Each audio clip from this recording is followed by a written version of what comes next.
আসসালামু আলাইকুম বন্ধুরা, আজকে পবিত্র জুম্মাবার, সবাইকে জুম্মা মোবারক। আজকে আমি একটা বিষয় নিয়ে হাজির হয়েছি, সেটা হচ্ছে কোরআন কেন নাজিল হয়েছে। দেখুন, পৃথিবীতে সেই ব্যক্তি সবচেয়ে সম্পদশালী ও জ্ঞানী যার হাতে কোরআন রয়েছে।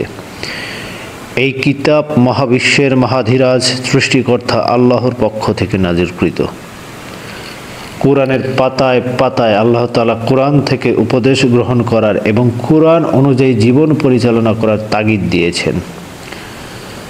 কোরআনের বহু জায়গায় আল্লাহ তাআলা মানুষের জন্য আফসোস করেছেন যে এত সহজ, স্পষ্ট ও নিদর্শন, এত বড় বড় নিদর্শন নাজিল করার পরেও মানুষ কোরআনের ব্যাপারে গাফেল হয়ে রয়েছে। এদেশের হুজুরদেরকে বলছি, এটা স্পষ্ট করে শুনে রাখেন, কোরআন শিখে ইমাম মুয়াজ্জিন হবেন আর মসজিদে চাকরি করে পয়সা ইনকাম করবেন, এর জন্য কোরআন নাজিল হয়নি। কেউ মারা গেলে ওই লাশের পাশে সারিবদ্ধ হয়ে কোরআন পড়বেন, এর জন্য কোরআন নাজিল হয় নাই। সুরালা কণ্ঠে কোরআন রপ্ত করে মাহফিলে গিয়ে ভালো পয়সা ডিমান্ড করবেন, এর জন্য কোরআন নাজিল হয় নাই। কোরআনের কথা বলে ছোট্ট ছোট্ট বাচ্চাদের রাস্তায় দাঁড়িয়ে ভিক্ষা করাবেন, ঝাড়ফুঁক মাদুলির ব্যবসা করবেন, এর জন্য কোরআন নাজিল হয় নাই।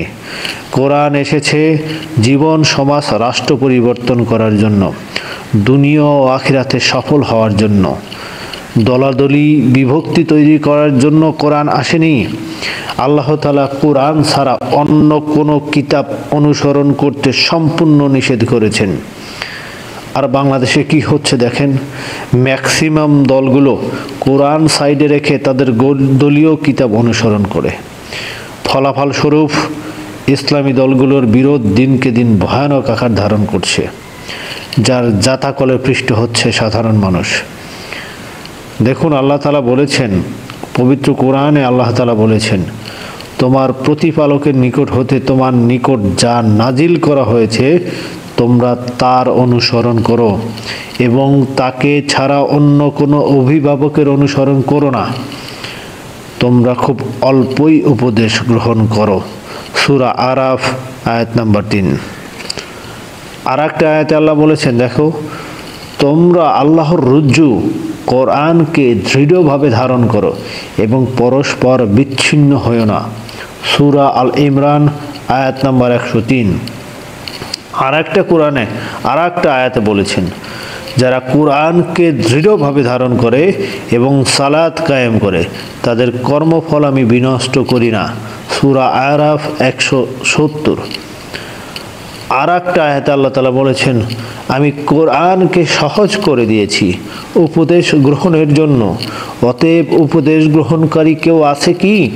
সূরা কামার আয়াত নাম্বার 40। উপরোক্ত আয়াতগুলো থেকে স্পষ্ট বোঝা যায় যে আল্লাহ তাআলা কোরআনকে কঠোরভাবে অনুসরণ করার নির্দেশ দিয়েছেন। অতএব গ্রহণ করুন আল্লাহর উপদেশ, মানুষের অন্তরে ছড়িয়ে দিন কোরআনের আলো। যেভাবে আলো ছড়িয়েছিলেন হুজুর পাক সাল্লাল্লাহু আলাইহি সাল্লাম ও তার সাহাবীগণ। বর্জন করুন সেই সব হাদিস যা কোরআনের বিপক্ষে যায়, আর গ্রহণ করুন সেই সব যা কোরআনের সাথে সামঞ্জস্যপূর্ণ। কোরআনের বিপরীত একনিষ্ঠে চলে যায় এমন হাদিস গ্রহণ করবেন না। এটাই একমাত্র দুনিয়া ও আখিরাতের কল্যাণের পথ, এটাই একমাত্র মুক্তির পথ। কোরআনের কাছে ফিরে আসুন, তা না হলে মুসলমানদের ধ্বংস কেউ ঠেকাতে পারবে না।